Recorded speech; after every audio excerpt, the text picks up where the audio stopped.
بسم الله الرحمن الرحیم. د مسواک فضیلت. حدیث د ابو هریره رضی الله عنه کې راغلی دی.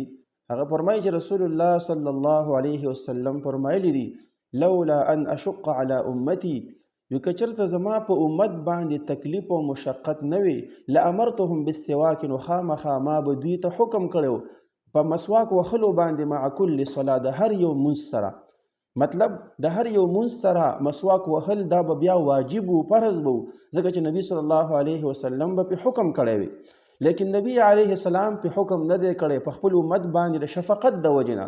د دې حدیث نه دا معلومه شوله چې د هر یو مونځ سره مسواک وهل دا مستحب دی او د ډیر فضیلت والا عمل دی.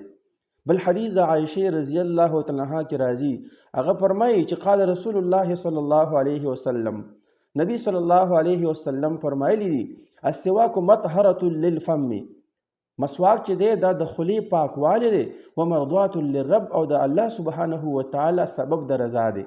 یعنې دې حدیث نه دا معلومه شوله چې مسواک کې یو فضیلت دا دی چې د انسان خوله په هغې باندې پاکه وي، د خولې نه بد بوی نه ځي، بل مسلمان ته ضرر نه وررسېږي.